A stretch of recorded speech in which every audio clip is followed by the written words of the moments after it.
Ang bulkan ngayon ay patuloy na nagpapakita ng aktibidad. Magandang umaga sa lahat. Ako po Patricia D. Moragas, namumula sa Brigada News.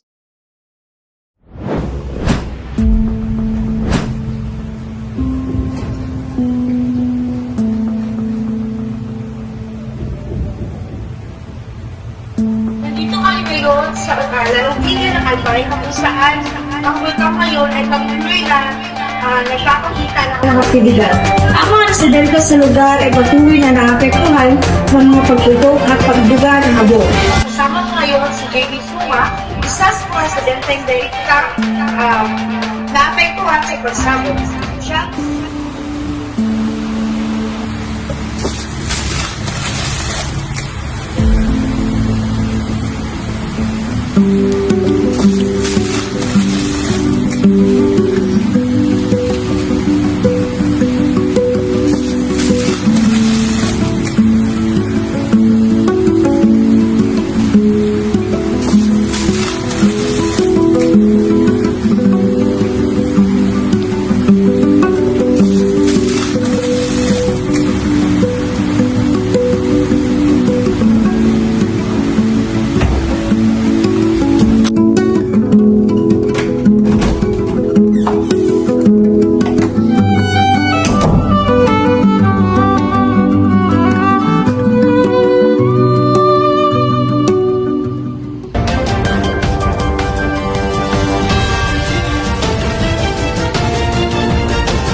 Magandang umaga sa lahat. Ako po Patricia D. Moragas, namumula sa Brigada News.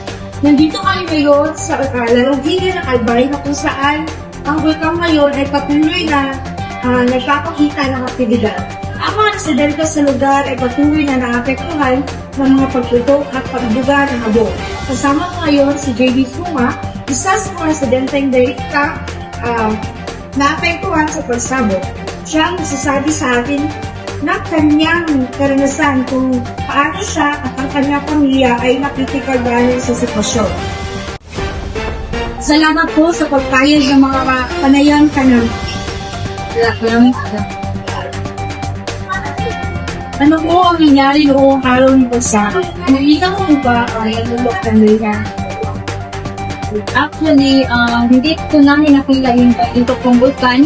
Ang nabalitaan lang po namin na may sanyaro daw or merong usok na lumalabas sa bunga ng vulkan. Kaya naging alento kami at nagmanaling na mag-impake upang makapunta kaagad sa evacuation center.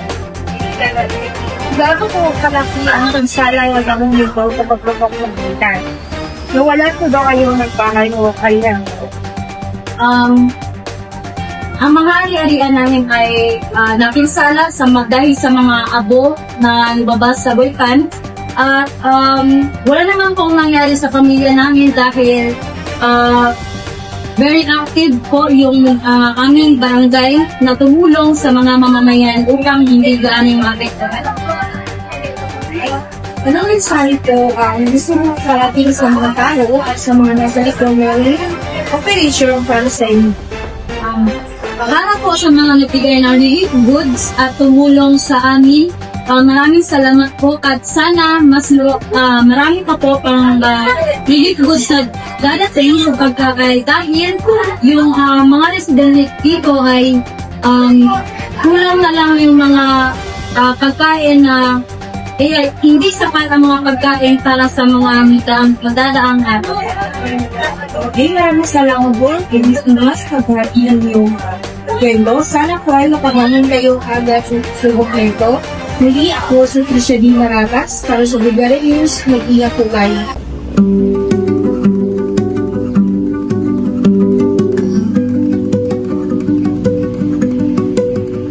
Magandang araw, ako si Prince MJ Marmacpal, isang volcanologist mula sa Philippine Institute of Volcanology and Seismology o ang tinatawag na PHIVOLCS.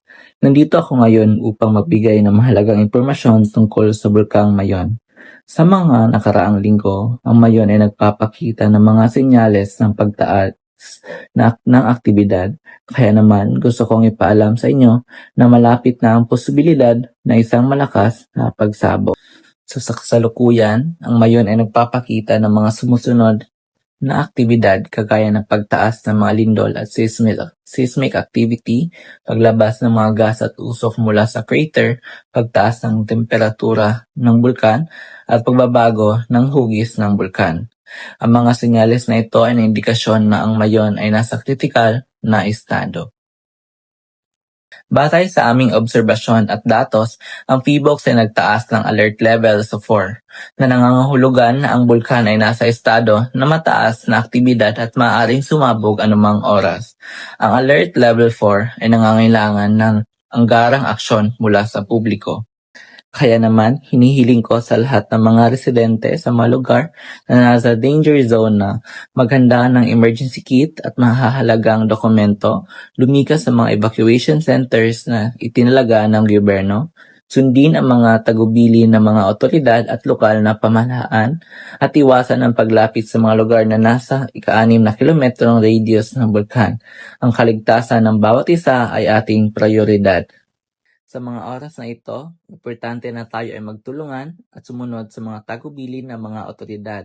Ang paghahanda at pagiging alerto ay ating sandata laban sa sakuna. Muli, ako si Prince MJ Marmacpal at inihiling ko sa inyong lahat na mag-ingat at maging alerto. Maraming salamat.